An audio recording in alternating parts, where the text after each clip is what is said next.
Accounting no problem में आपका स्वागत है। मैं हूं आरती।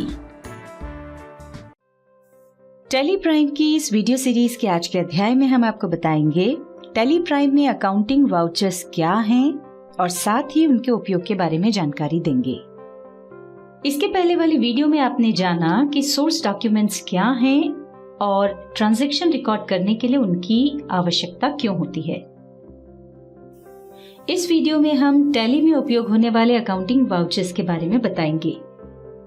सोर्स डॉक्यूमेंट्स और अकाउंटिंग वाउचर्स दोनों में आपको देखने में बहुत ही समानता मिलेगी क्योंकि ये आपस में एक दूसरे से जुड़े हुए हैं, इसलिए आप इनका अध्ययन बहुत ध्यान से करें।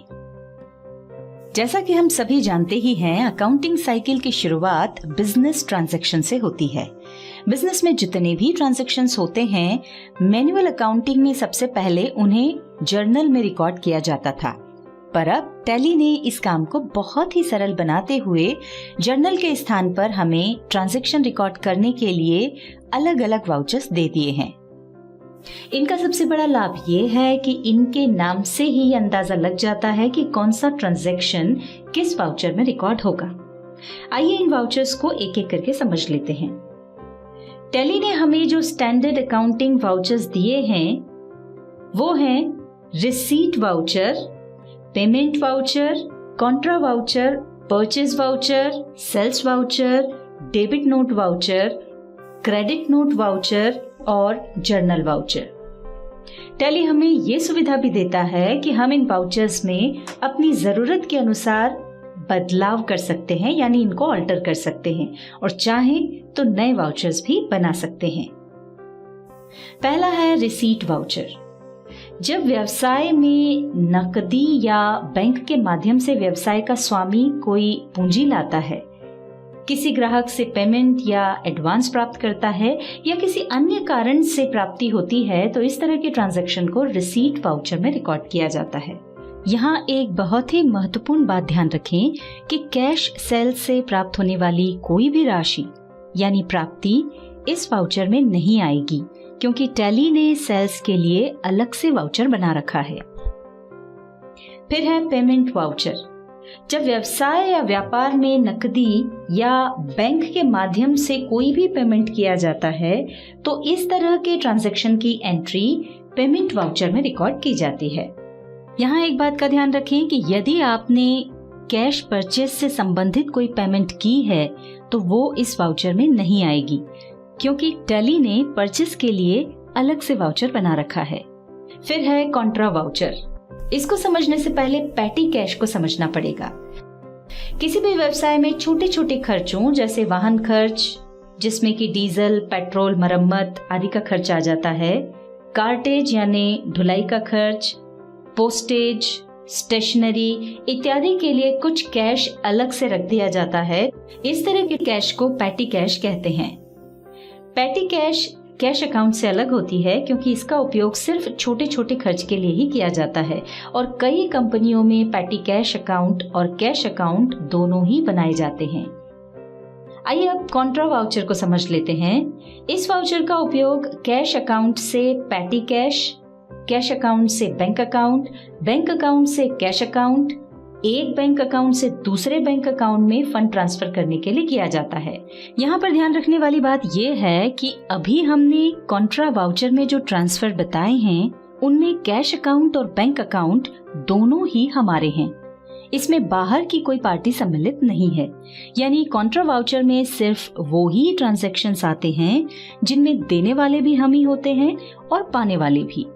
या सरल शब्दों में कह सकते हैं कि इस वाउचर का उपयोग पैसा एक जेब से निकालकर दूसरी जेब में रखने के लिए किया जाता है।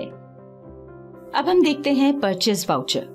जब विक्रय के लिए माल या मैन्युफैक्चरिंग यानी निर्माण के लिए कच्चा माल कैश या क्रेडिट पर खरीदा जाता है तो उस ट्रांजैक्शन को परचेज वाउचर में रिकॉर्ड करते हैं।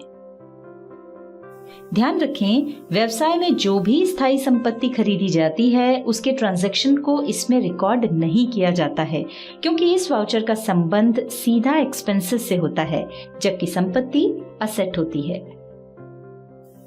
अगला है सेल्स वाउचर।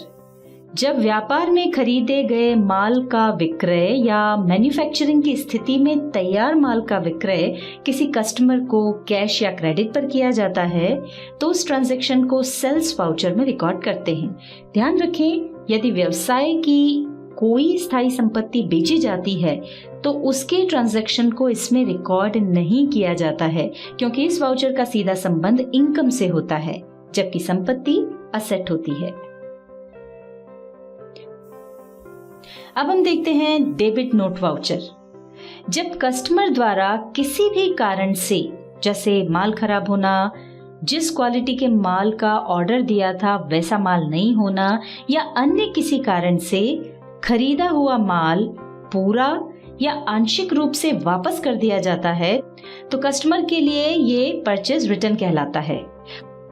और इस तरह के ट्रांजैक्शन को रिकॉर्ड करने के लिए कस्टमर द्वारा डेबिट नोट वाउचर का उपयोग किया जाता है। इस तरह के ट्रांजैक्शन को रिकॉर्ड करते समय परचेज में से कम किया जाता है। कई बार कस्टमर द्वारा खरीदे गए माल में कोई शिकायत होती है और वो सप्लायर को उस शिकायत के बारे में बताता है। सप्लायर उस शिकायत की भरपाई के रूप में कस्टमर को कुछ छूट देने की सहमति प्रदान करता है, तो इस तरह की छूट की राशि को कस्टमर द्वारा डेबिट नोट वाउचर में रिकॉर्ड किया जाता है। Credit note voucher. जब किसी भी कारण से कस्टमर द्वारा सप्लायर द्वारा बेचा गया माल पूरा या आंशिक रूप से वापस कर दिया जाता है तो सप्लायर के लिए ये सेल्स रिटर्न कहलाती है, और इसके ट्रांजैक्शन को रिकॉर्ड करने के लिए सप्लायर द्वारा क्रेडिट नोट वाउचर का उपयोग किया जाता है। इस तरह के ट्रांजैक्शन को रिकॉर्ड करते समय सेल्स में से कम किया जाता है। इसी तरह यदि सप्लायर द्वारा बेचे गए माल में कस्टमर कोई शिकायत करता है और सप्लायर उन कारणों से सहमत होकर भरपाई के रूप में कस्टमर को कुछ छूट देता है तो इस तरह की छूट को भी सप्लायर द्वारा क्रेडिट नोट वाउचर में रिकॉर्ड किया जाता है।